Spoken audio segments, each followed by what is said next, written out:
During the last two sessions, I've been talking to you principally about the philosophy of the Lao Tzu book, the Tao Te Ching, and now I want to shift today over to Zhuangzi.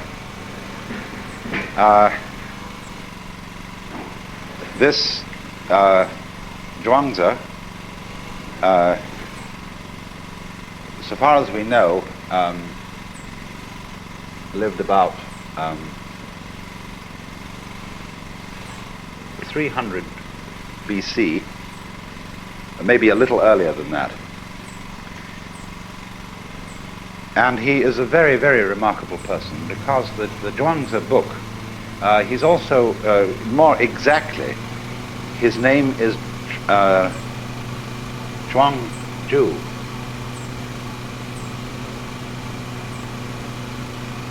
But his book, sometimes called simply the Zhuangzi book, is quite unique in the whole history of philosophy, because he's almost the only philosopher from the whole of antiquity who has real humor. And therefore he's an immensely encouraging person to read. But part of his humor is the art of exaggeration. And you always have to allow for that. You always have to realize that he's slightly pulling his own leg. He is, as in a group of people who are enthusiasts for something but have humor, you very often find that when they're talking among themselves, they carry their own ideas to ludicrous extremes and roar with laughter about it. And Zhuangzi does that. Now, for example, he has a great deal to say about the value of the useless life. The whole notion of something of life, any moment in life or any event in life being useful, that is to say, serving the end of some future event in life, is to a Taoist absurd. Because nothing is useful at all. The universe is viewed as purposeless and useless through and through, because it's a game. More than that, game doesn't really convey the sense of this. When a Taoist sage is wandering through the forest, he isn't going anywhere. He's just wandering. When he watches the clouds, he loves them because they have no special destination. He watches birds moving around. He watches the waves lapping on the shore.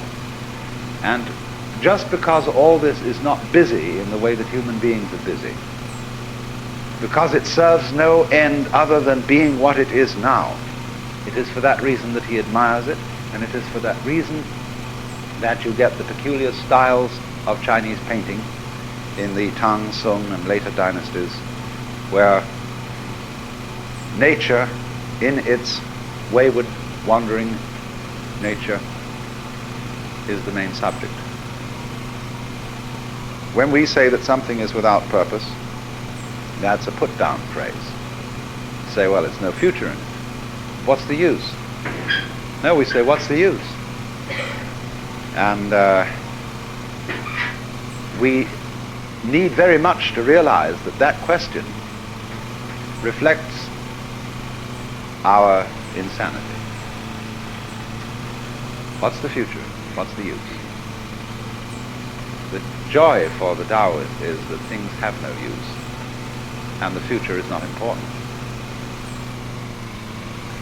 Now you can exaggerate this, and Zhuangzi does in a very humorous way, by describing the ideal useless man. He's a hunchback, and he's so deformed that his chin rests on his navel, and so on.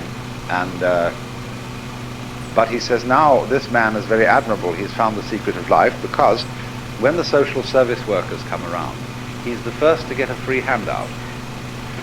And when the military officers come around to conscript people for the army, he's the first to be rejected. Therefore, he lives long.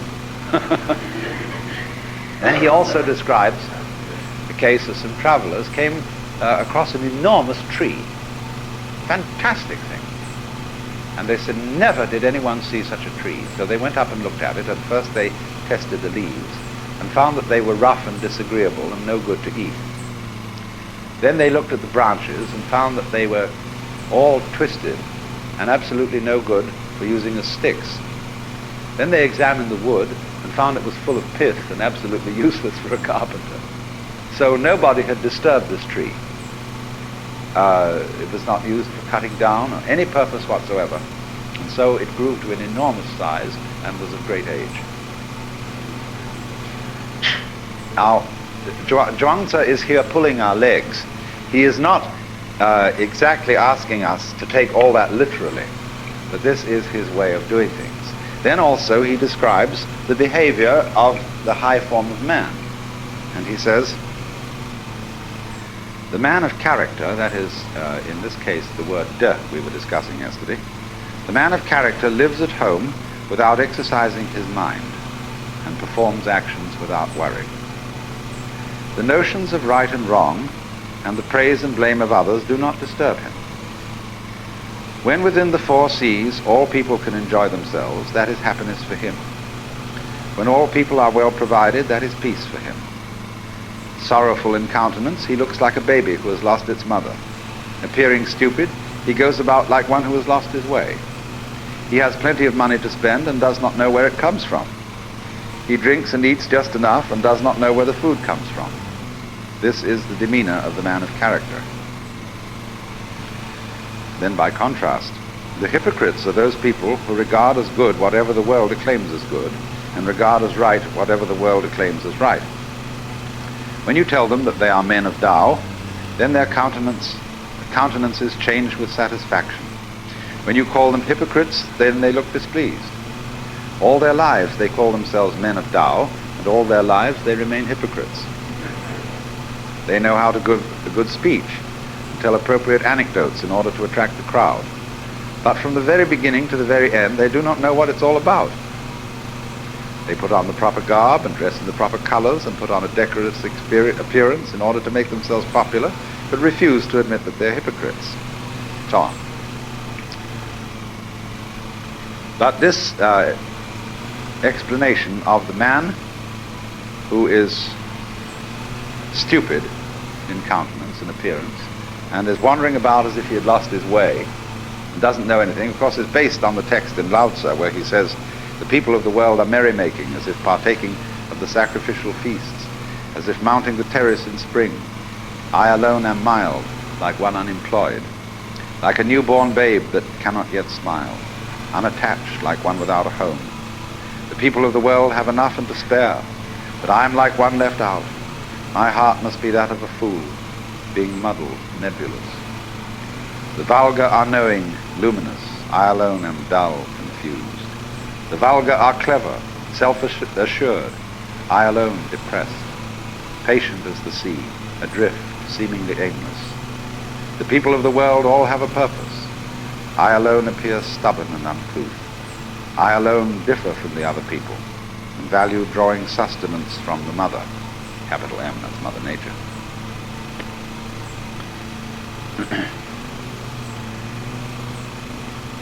So there is about you see, the character of the Taoist sage as depicted by Zhuangzi, something of the fool. Because the fool is the person who doesn't know enough to come in out of the rain, who doesn't compete. Everybody else gets before him to the prizes, the material prizes of life, and even to the spiritual prizes. The fool is, you see, the person who isn't going anywhere. He sits by the road and goes... The fool is like a Mongolian idiot child who isn't interested in survival, who will take a plate of food and run his finger round in it and make a wonderful slosh with the stew, and then watch it drip from the tip of his finger. He won't eat for quite a while, and then he'll play with it in all sorts of ways. Then his attention will be distracted by something else, and he'll chase after that, you see. But if so long as you don't cross him, this is the case of the Mongolian idiot, he remains the most wonderfully friendly, swinging kind of a cat. And but he has no ambition. He doesn't fight for himself. And nobody can ever get him to. So the fool has always been used as a kind of analog of the sage. There's a Hindu verse which says, sometimes naked, sometimes mad, now as a scholar, now as a fool, thus they appear on earth, the free men. And if you read the biographies of the early life of Sri Ramakrishna or Sri Ramana Maharshi, they are absolutely wild. Now, not all of this, you see, again, just as in reading Zhuangzi, you mustn't take it too literally. These things are said by way of a kind of overstress to correct another kind of overstress in the opposite direction. When a Japanese scholar many years ago explained the teaching of Buddhism to me, he said something I had never heard anybody else say, that the Buddha taught, for example, that life is suffering in order to correct the wrong view that it ought to be pleasure. He said that everything is impermanent in order to correct the wrong view that reality lasts forever in time. So the idea of the middle way is set up in this fashion, by going to one extreme in order to correct another. This is a very common Asian technique, and it is found especially in Zen, where teachers, when they are asked about something sacred, will always answer in terms of something secular. What is the Buddha? The tree in the garden. Then when you ask about something secular, they answer in terms of something sacred. You see? As there's a master and his student working in the field, and they are using a knife to prune, and the student suddenly says to the master, "Give me the knife." And he gives it to him point first. And so he says, "But please let me have the other end." The teacher says, "What would you do with the other end?" See, the question immediately turns into a kind of a metaphysical thing.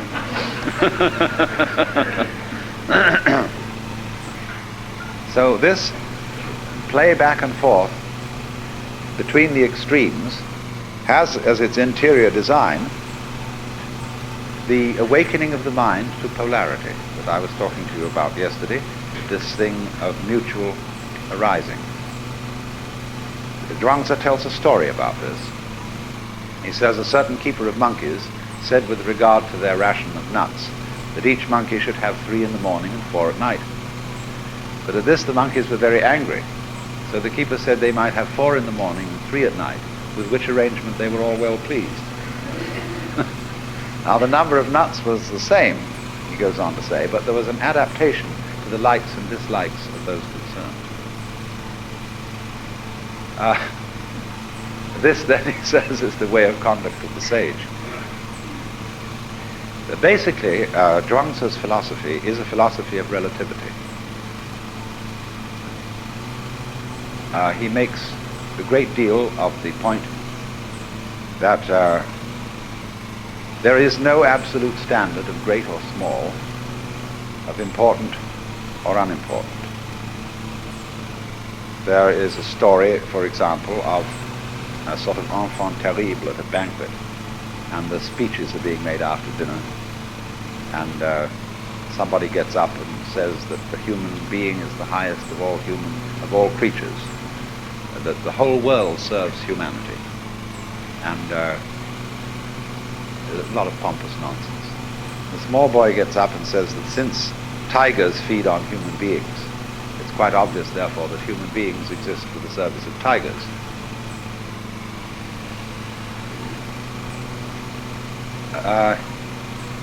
For Zhuangzi, you must get the point of view that small things are as big things can be, and big things are as small things can be. Everything can be looked at as great or small, important and unimportant, and all the steps between. because his conception of the world is essentially cyclic. In his idea of the circle, and Taoist and Zen teachers have a whole method of teaching by circles and drawing circles.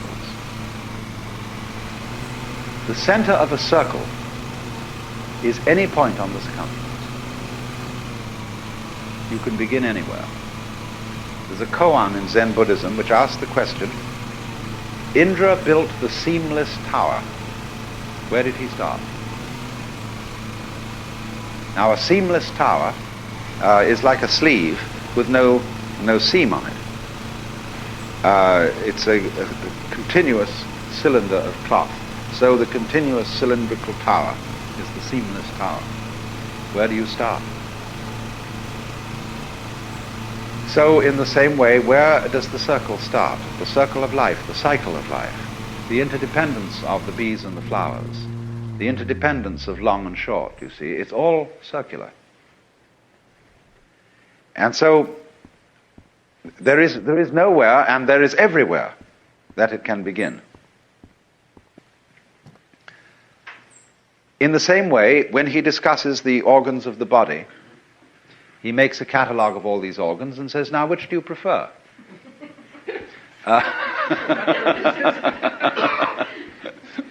He says, which one comes first and which one follows? Which one rules and which ones are servants? He said, it seems that there may be a governor in all this, but nobody could ever find it. This is a very strange passage in Zhuangzi, which I've seen translated in many different ways.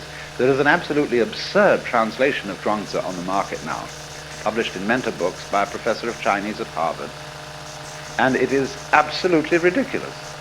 The whole thing is made by a man who is, I'm sure, an ex-missionary, and keeps talking about God. Well, there is no expression in Zhuangzi for God. There is this expression, Tianran, which has almost the same meaning as Ziran, spontaneity, of itself so. This means something is so through the power of heaven. Now heaven, Tian, means simply the universe. As you look out from Earth, which is, as it were, the center or the base, everything else, the whole expanse of the cosmos is Tian, heaven. And there is no connection in the idea of heaven with some sort of personal ruler of the universe. So the notion of God, you see, as we understand it, is really very foreign indeed to Taoist thought. And when you see somebody translating this as God, it gives a very wrong impression of this teaching. For example, there is a passage in which Shun asked Zheng, saying, can one get the Tao so as to have it for one's own? And the sage answers, your body is not your own. It is the delegated image of Tian. And, you know, missionaries translate God, because they've read in the Bible, man is made in the image of God. Your life is not your own. It is the delegated adaptability of heaven. Your offspring are not your own. They are the delegated seeds of heaven. You move, you know not how. You are at rest, you know not why. These are the operations of the ways of Tao. So how could you get Tao so as to have it for your own? Similarly, there's a passage which says, when a drunk man falls out of a cart, though he may suffer, he does not die.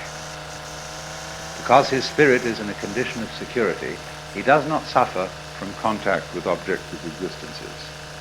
If such security may be got from wine, how much more from Tianran, from being in accord with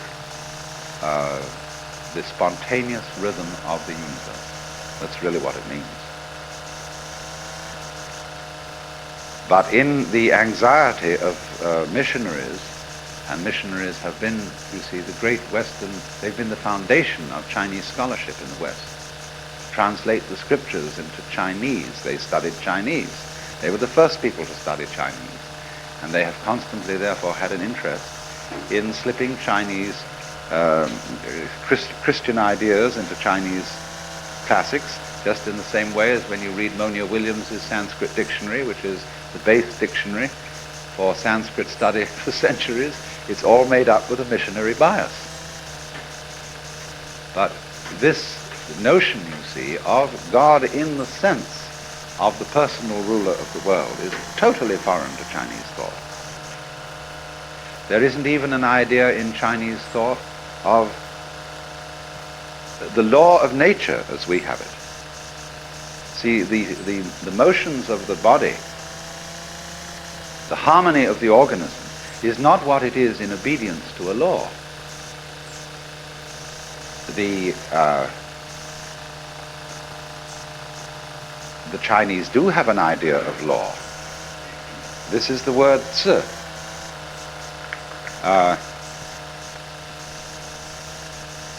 This is an interesting character, nowadays written this way.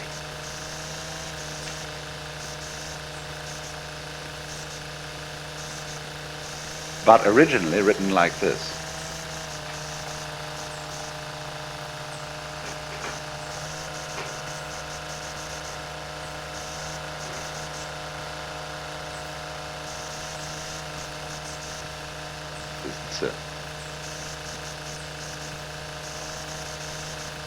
This is a drawing of a sacrificial iron cauldron with a knife beside it. And it comes from a time when the laws were inscribed on the sacrificial cauldrons, so that when people came to offer their sacrifices, they would read the laws. Certain sages objected to this and said that if the people know what the laws are in the fixed terms of writing, they will develop a litigious spirit. That is to say, they'll start haggling about what it really says. And as you know, that is the principal occupation of lawyers. And they said that the thing is that you mustn't write it down like that. And so the Tao is described as Wuzi. We would translate literally lawless, but it means, of course, transcending this kind of law, which is specific law. Positive law, I think, is the correct legal term. So there is no notion in the Taoist philosophy, or one might almost say in Chinese philosophy as a whole, for this certainly includes Confucianism, no notion whatsoever of the world as responding to a boss. So the body, in other words, does not have in it a ruling organ. Its order is the consequence of, or the operation of, every part of it existing together simultaneously, arising mutually. There's no governor. Now, the difficulty, you see, in Zhuangzi's philosophy, the difficulty with human beings is they begin to think in terms of governing and ruling. And they set out to dominate themselves and their surroundings. And invariably this leads to a mess. He tells the story of an ancient man by the name of Polo. Polo was a great horse trainer. This is where we get the word polo from. But he said Polo absolutely ruined the nature of horses. Horses were nice, charming creatures like Dean Swift's Houyhnhnms before Polo interfered and ruined their nature. Then he says in other places, a good carpenter doesn't need a square or a compass. He works without it. And this is fantastically true of Japanese carpenters. You should see, one of the fascinating things in going to Japan is these old-style carpenters working from the roughest architectural plans you could imagine, and with the strangest instruments, that they have an uncanny knack of fitting things by feel and by eye. A great story is told of a ceremonial raising of the ridgepole of a new temple. And it was being done by a certain guild of carpenters, and there was a rival guild in town which had not got the contract, and they were very sore about it. So during the night, one of the members of the rival guild came, and he chopped off 6 feet or so of the ridgepole. And so when the master craftsman came in the morning and all the priests had arrived for the ceremony of raising the roof beam, he looked at it and said, "Somebody has interfered with this. It must be our enemy guild. They've cut off 6 feet of the roof beam." Anyway, he said, "Never mind, I will put it right." And he took his hammer and ceremonially struck the beam, then said, "Raise it." And it was raised, and it fitted exactly. So, the story is, of course, that the master carpenter knew that this would happen, and he made the beam too long.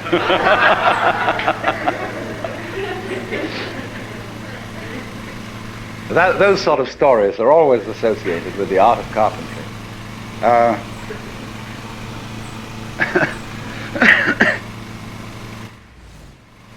He needs no square, you see, because his sense of skill that is in his organism, in his nerves, in his senses, is much more subtle than anything that can be made with instruments. There are all kinds of stories about the artists of the Far East excelling in this kind of thing, of knowing with tremendous precision exactly where something should go. So a master is decorating a ceremonial tea room, and he's with his student, and the student wants to know where to put a hook for hanging a bamboo vase for flowers on the wall. And the master says, "There," and the student makes a little mark. Somewhat later, the student rubs out the mark, gets rid of it. But he remembers by a tiny little secret prick in the cloth where it should go. And then he says to the teacher, "Excuse me, sir, but I forgot where you said that thing should go." And the teacher says, "It was there," and he puts his finger exactly on the same spot, you see.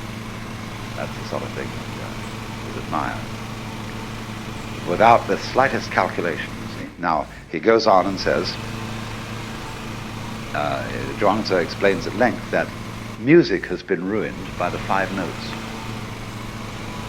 He says the 5 notes will make a man deaf, and the 5 colors will make a man blind. Now, what does this mean? It's, the thing is that if you think there are only 5 notes, you can't hear. If you think there are only 5 colors, you can't see. The moment you say, this is a problem we have in music, that we've got a notation, which is our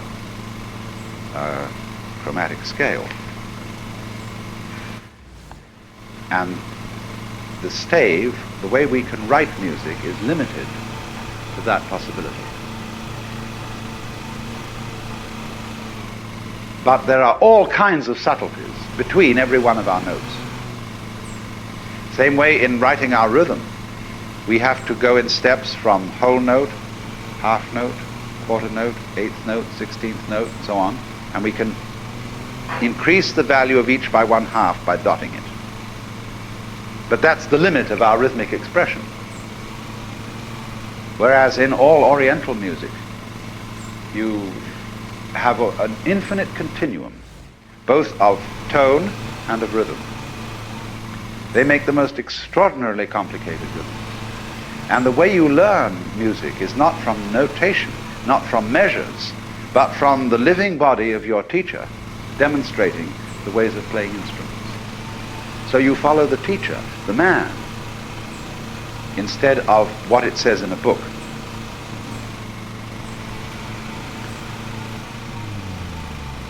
So the whole principle then is one of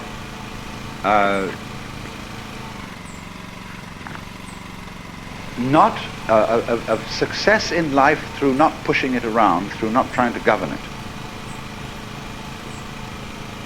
He tells a story, as a matter of fact, Chuang-Tzu has a very funny trick. A lot of his wisdom he puts into the mouth of Confucius. He said that Confucius was one day doing this, and he ran into Lao Tzu, and they had an argument, and Lao Tzu won. But then the next time he talks about Confucius teaching Lao Tzu's doctrines.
And this to the immense confusion of everybody. But it's said one day Confucius was standing by a river where there was a tremendous cataract plunging down.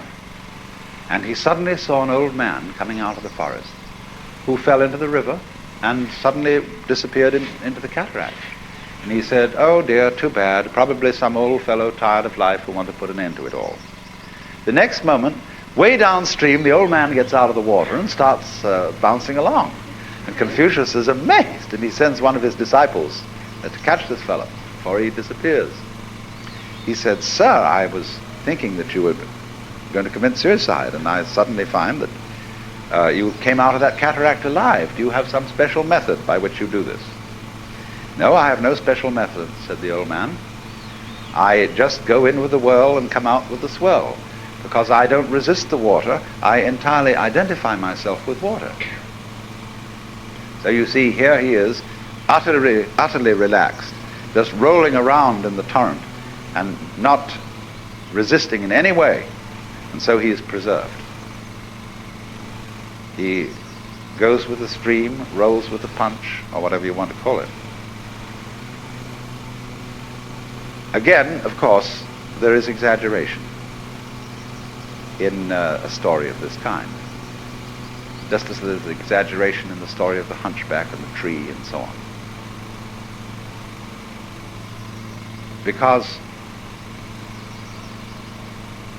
true Wu Wei, or letting go, non-interference, it doesn't mean, for example, flabbiness. A lot of people, when they think they're relaxing, merely become flabby. And if that is so, you know, the perfectly relaxed person would slowly become jello and would spread out on the floor and finally drip through into the basement.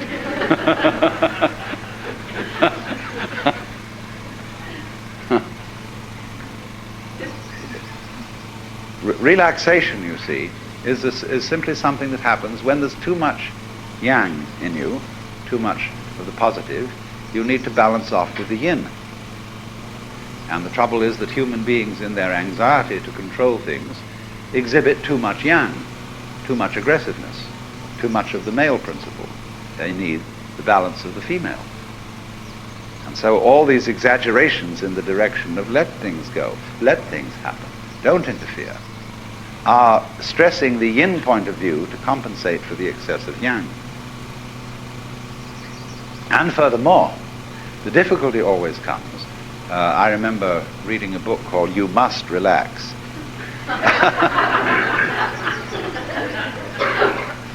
The difficulty always arises when one feels I must relax, I've got to let go and let things happen. But how on earth do I do it? Even in trying to relax, I'm all tense because I'm anxious that it must happen, and maybe it won't, and how do you do it, you see? You can't achieve Wu Wei like that. What you have to understand is that you don't have to do anything. There is no method, as the old man said. That is the meaning of Wu Zi, when you call the Tao is Wu Zi, or lawless. It means there is no method in it that you can master and do it. What you have, it's all based on understanding, or what our psychologists call insight. That you have to find out that there is nothing that you do as a source and cause of action separate from everything else. When you know that there is no separate acting you, then there is no need to try to relax. The thing you have to see is that the flow of the Tao, as I said yesterday with the illustration of the people swimming in a strong stream, that the flow of the Tao goes on anyway. Just like the flow of time, for example, you can't get out of the present moment. You can think about the past and you can think about the future. But since you do that thinking now, the present is inescapable. All right, now the present moment, it does, doesn't it? It has a sense of flow. Time is going along, life is going along. Time, actually, the clock time, is simply a measure of flow, a way of going tick, tick, tick, tick, and counting the ticks. You say, well, we've lived through so many ticks. But nevertheless, this the real time, as distinct from this ticking thing, is a flowing. And yet it's still. Isn't that fascinating? It moves, but you're always there. It's always now. You never get out of now. All right, now if you can feel that, see, that you can't get out of now, and you never will. See? Now, realize that what we call now is the same thing as Tao. The Tao, the course of things, the eternal now, the presence of God, anything you want to call it. See? That's now, and you can't get out of it. So there's no need to get with it, because you can't get out. See? That's beautiful. You just relax, and you're there. So that's the principle of flowing. You can make all kinds of very clever ways of postponing finding this out. It's terribly simple. But you can say, well, this is a very spiritual matter, and I'm an unevolved person, and it'll take me a great deal of time to realize this in more than an intellectual way. That's an excuse for playing your own game and not finding this out. There are all sorts of elaborate ways of doing that, and you can put it off by indulging in the most complicated systems of spiritual culture and yoga and so on and so forth. And that's all right. I have no objection to your putting it off if that's what you want to do. But actually, it's always here and now. Just as you can't get away from now, you can't get out of the Tao. That's the humor of the whole thing. And that's why Zhuangzi has his beautiful light touch. He says, the heron is white without a daily bath. The crow is black without being painted in ink. And this is the same saying, you know, as in Zen. In the spring landscape, there is nothing superior, nothing inferior. Flowering branches grow naturally, some short, some long. Or they say a long thing is the long body of Buddha, a short thing is the short body of Buddha. There are, therefore, you see, blondes and brunettes, fat people and skinny people, tall people and short people, cultured people and vulgar people. Even the Christian hymn says, the rich man in his castle, the poor man at his gate. God made them high and lowly and ordered their estate. You know, we don't sing that now because we've got too much social conscience.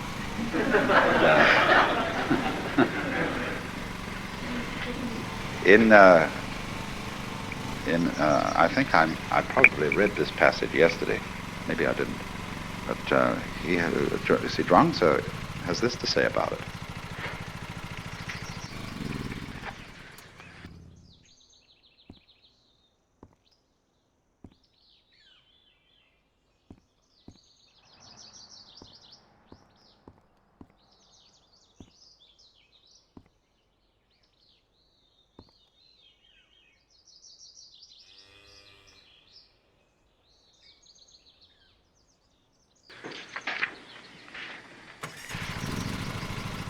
Those who say that they would have right without its correlate wrong, or good government without its correlate misrule, do not apprehend the great principles of the universe, nor the nature of all creation.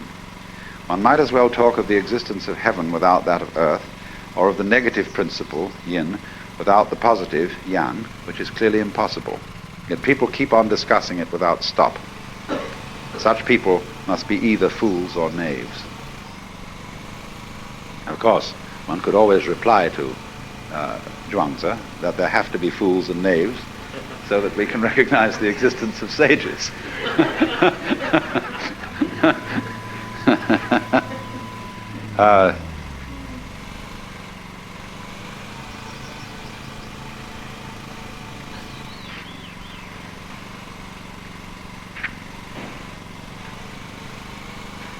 Mr. Millikan. Yes, he has it in another way here. Speech is not mere blowing of breath. It is intended to say something, only what it is intended to say cannot yet be determined. Is there speech indeed, or is there not? Can we or can we not distinguish it from the chirping of young birds? How can Tao be so obscured that there should be a distinction of true and false? How can speech be so obscured that there should be a distinction of right and wrong? Where can you go and find Tao not to exist? Where can you go and find that words cannot be proved? The Tao is obscured by our inadequate understanding, and words are obscured by flowery expressions. Hence the affirmations and denials of the Confucian and the Mozian schools, each denying what the other affirms and affirming what the other denies. Each denying what the other affirms and affirming what the other denies brings us only confusion. There is nothing which is not this. There is nothing which is not that. What cannot be seen by that, the other person, can be known by myself. Hence I say, this emanates from that, that also derives from this. This is the theory of the interdependence of this and that. Nevertheless, life arises from death and vice versa. Possibility arises from impossibility and vice versa. Affirmation is based upon denial and vice versa. Which being the case, the true sage rejects all distinctions and takes his refuge in heaven. That's in the universe. For one may base it on this, yet this is also that, and that is also this. This also has its right and wrong, and that has its right and wrong. Does then the distinction between this and that really exist or not? When this, the subjective, and that, the objective, are both without their correlates, that is the very axis of Tao. And when that axis passes through the center at which all infinities converge, affirmations and denials alike blend into the infinite one. Hence it is said that there is nothing like using the light. See, the axis of the opposites is the perception of their polarity. The difference between them is explicit, but the unity of them is implicit. The difference, the explicit difference between two ends of a stick, but the implicit unity that they are ends of the same stick, you see? So that's the axis. The axis of Tao is the, you might call it the secret conspiracy, that it lies between all poles and all opposites, which is implicit, esoteric, or whatever you want to call it, that they're fundamentally one. So that unity, whether it's between you and the universe, or whatever polarity you want to take, is not something that has to be brought into being. If one brings it into being, one assumes that it doesn't exist. That's called in Zen putting legs on a snake, or a beard on a eunuch. There's something unnecessary, you see. So it exists, it is always there, and you can see it so vividly. And actually almost put your finger on it and sense it, if you understand that the movement of the Tao is exactly the same thing as the present moment. Now, of course, if you try to grab the present moment and get ready with your clapper and say, now! It's gone. The finer and finer you draw the hairline on the watch, you don't know exactly when now is, you eventually get to the point where you can't see it at all. See? But if you leave it alone, and you don't try to grab the moment as it flies, well, it's always there. See, you don't have to mark it. You don't have to put your finger on it, because it's everything that there is. And so the present moment suddenly expands. And it contains the whole of time, all past, all future, everything. You never have to hold on to it. It is believed generally in India that when a person sets out on the way of liberation, his first problem is to become free from his past karma. The popular theory of karma, the word that literally means action or doing in Sanskrit, so that when we say that something that happens to you is your karma, it's like saying in English, it's your own doing. But in popular Indian belief, karma is a sort of built-in moral law, or a law of retribution, such that all the bad things you do and all the good things you do have consequences which you have to inherit.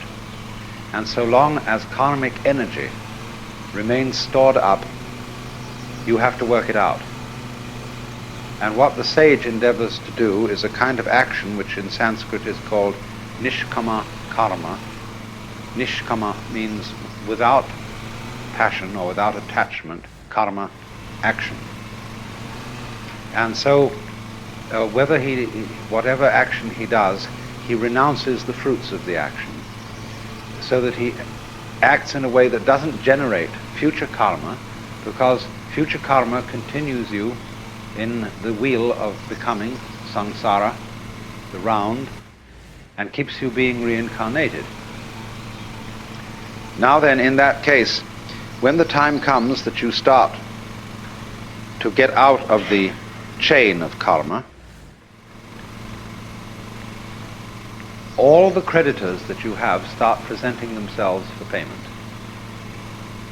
In other words, a person who begins, say, to study yoga is felt that he will suddenly get sick, or that his children will die, or that he'll lose his money, or all sorts of catastrophes will occur, because the karmic debt is being cleared up. And it is in no hurry to be cleared up if you're just living along like anybody. But if you embark on the spiritual life, a certain hurry occurs. And therefore, since this is known, it's rather discouraging to start these things. The Christian way of saying the same thing is that if you plan to change your life, shall we say, to turn over a new leaf, you mustn't let the devil know, because he will oppose you with all his might if he suddenly discovers that you're going to escape from his power. So, for example, if you have a bad habit, say you drink too much, and you make a New Year's resolution that during this coming year you'll stop drinking, that's a very, very dangerous thing to do, because the devil will immediately know about it. And what will happen will be this: he will confront you with the prospect of 365 drinkless days. And that will be awful, just overwhelming. And you won't be able to make much more than 3 days on the wagon. So in that case, you compromise with the devil and say, just today I'm not going to drink, you see, but tomorrow maybe, we'll go back. Then when tomorrow comes, you say, oh, just another day, let's try out, that's all. And the next day you say, oh, one more day won't make much difference. So you only do it for the moment, and you don't let the devil know that you have a secret intention of going on day after day after day after day. But of course, there's something still better than that.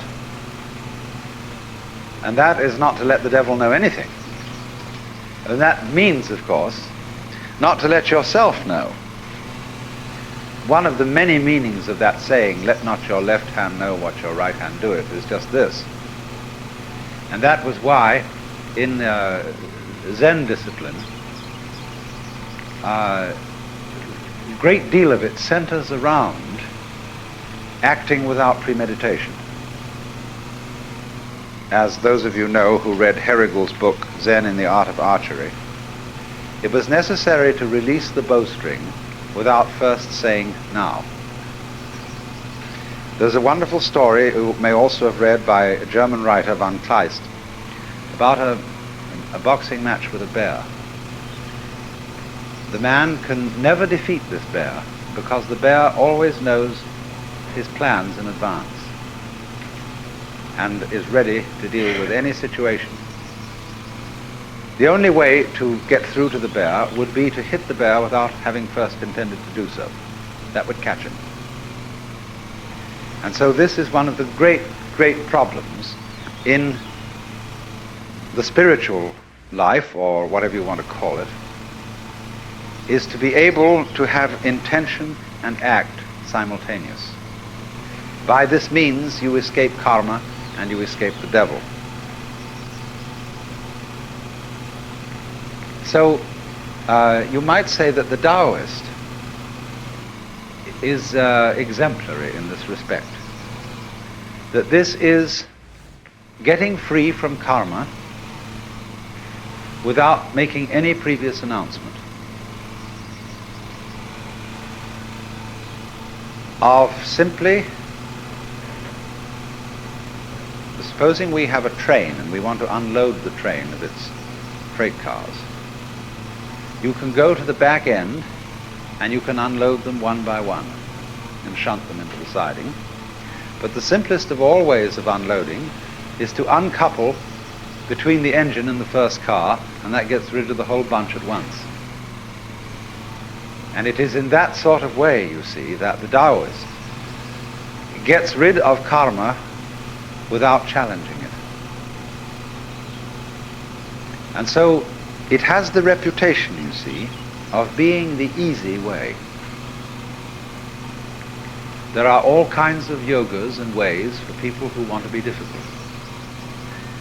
And one of the great gambits of a man like Gurdjieff was to make it all seem as difficult as possible, because that challenged the vanity of his students. If some teacher, some guru says, really, this isn't difficult at all, it's perfectly easy, some people will say, oh, he's not really the real thing.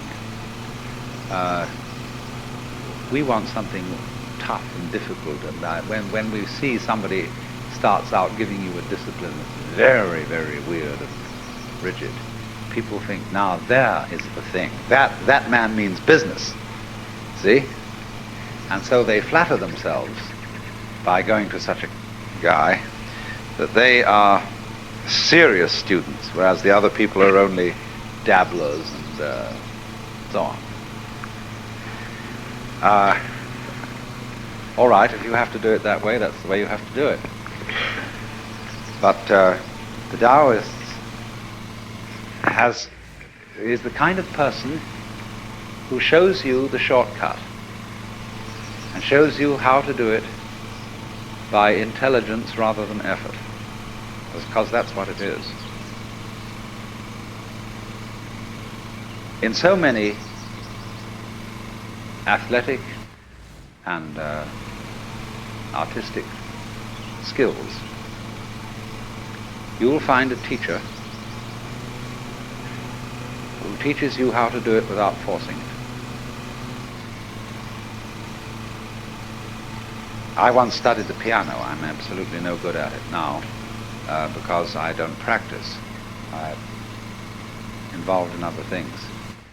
But I had an absolutely superb teacher for a while. He was a very, very great musicologist. You know, there was nothing sloppy about his standards. They were the highest perfection. But when I first went to him, he said, let me see what you can do. So I played him a Scarlatti Sonata. He said, yeah, but the trouble with you is you're trying too hard. You're hitting the piano, and you should never hit a piano.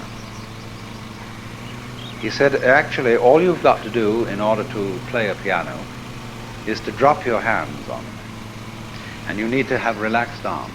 So he made me practice for a while. He felt my muscles to see whether I was relaxed or not. And he said, now just drop your hand on the piano. I don't care what notes you hit, but just drop your hand. Let it fall. He said, there's enough energy in the weight of your arm to play as loud as you will, or as soft as you will. But just let it drop. He said, that's all you have to do. Drop your hands. And he kept feeling my arms. He said, no, you're getting too tense. You must pretend you are loud, sir. And he was a very educated man. He knew about these things. And then he said, now, after dropping your hands, all you've got to do is to hit the right notes. And he said, you know, the same thing is involved in making a very complex trill. And he demonstrated. He just dropped his hand on the piano, and at the same time his fingers went flip like that. And there was this magnificent ornamentation. Then we went on, we practiced this for some time. He said, now let's get around to hitting the right notes. And he found immediately I had a block on reading music. Because when I was a small boy and studied piano at the age of roughly 8, I had a pestiferous teacher who was a mistress in this private school I went to in England. And she used to sit beside you and hit your fingers with a pencil every time you made a wrong note. Gregory Bateson, I think, was taught piano as a child in such a way. And he has a total block on reading music. Really, he's got a brilliant mind, you know. He's a mathematician and great anthropologist, ethnologist, and so on. But he has a total block to reading music. And so this man had to teach me to overcome my block. And he said, now, first of all, feel perfectly free to make mistakes. He said, everybody's going to make some mistakes, and it doesn't matter if you make a mistake. And if you do make a mistake, don't go back and do it over again, but just go on. So play as slowly as you like, don't hurry, just so long as you keep the relative rhythm, the relative values of the thing. Go slow and take it easy. Another thing is not to pay so much attention to the notes, but to the distances or intervals between them, because that is the significant jump. And this sort of overcomes too the difficulty of key signatures, where we started out learning music with this weird system that the lines on the stave really represent the major scale of C, and that therefore when you put a key signature at the beginning, you remember that every time supposing you're playing in F, every time you hit B, it should be B flat. Well, that's an extremely tedious way of learning music, and you just have to think in different keys. That's the only way to adjust to a key.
Lao Tzu puts it in this way: the great Tao flows everywhere, both to the left and to the right.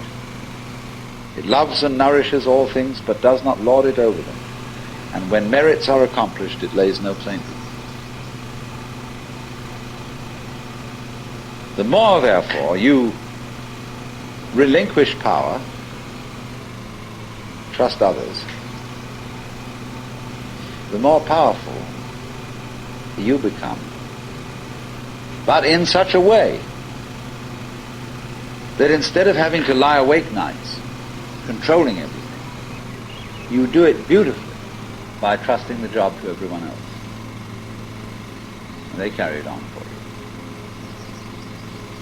So you can go to sleep at night, trust your nervous system to wake you up in the morning. You can even tell it, I want to wake up at 6 o'clock, and it'll wake you up just like an alarm clock. This seems a sort of paradox to say this, but the principle of unity, of coming to a sense of oneness with the whole of the rest of the universe, is not to try to obtain power over the rest of the universe. That will only disturb it and antagonize it and make it seem less one with you than ever. The way to become one with the universe is to trust it as another, as you would another, and say, let's see what you're going to do. But in doing that, you see, in saying that to everything else that you have been taught to think is not you, you are also saying it to yourself.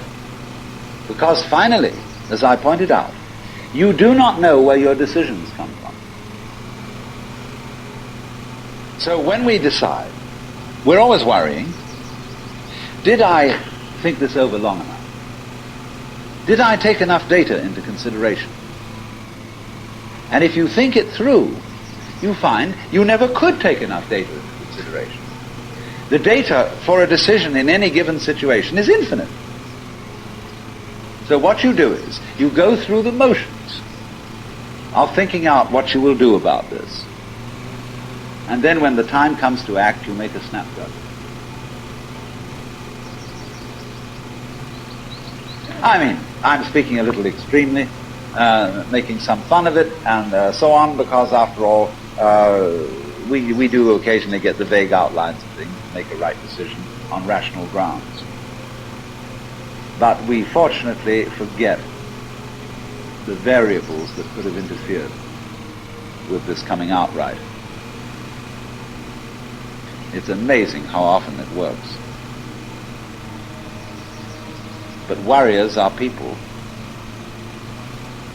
who think of all the variables beyond their control and what might happen. So then when you make a decision, and it works out all right, I think very little of it has much to do with your conscious intent and control. But somehow or other, you are able to decide and control things more harmoniously if you delegate authority. Why, very great businessmen are those who can delegate authority. Trust others to work for them. Because those are people developing businesses on the same basic structure that is fundamental to a living organism. Delegation of authority. It loves and nourishes all things, but does not lord it over them. And you see, then what is happening is this. The more you let go of it and trust it, as if it were quite other than you,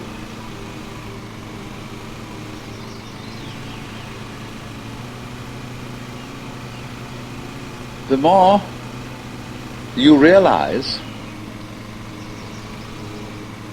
the inseparable identity of self and other.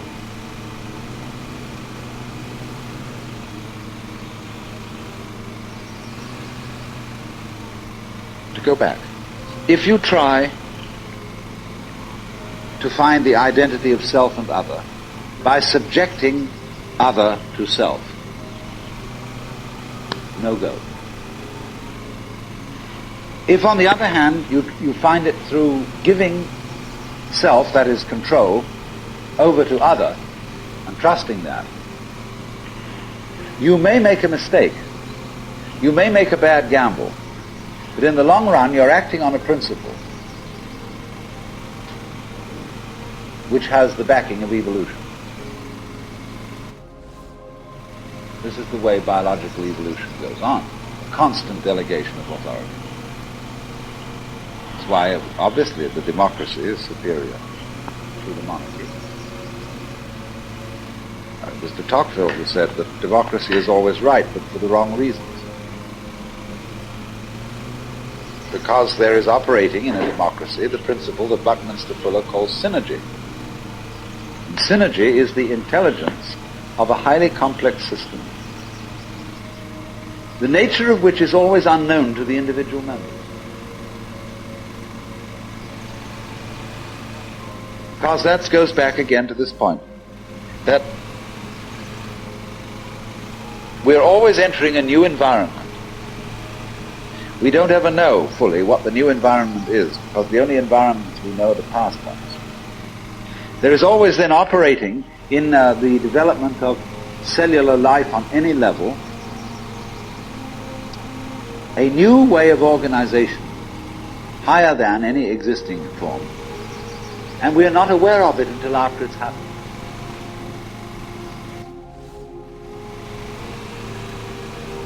So we do come out of this way of thinking to something which has, I would say, the most enormously creative and revolutionary social consequences. That it has become not virtuous, not self-sacrificing, not anything like that. It has become the hardest practical politics to let go control to others, to give up trying to dominate the scene.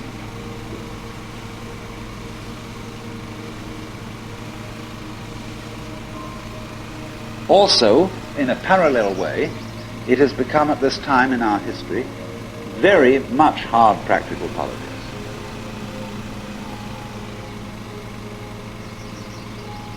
To learn how to enjoy ourselves. You can go to the Protestant people with their Protestant ethic who are against this kind of thing. Now say to them with great glee, it is your solemn duty to learn how to enjoy yourself.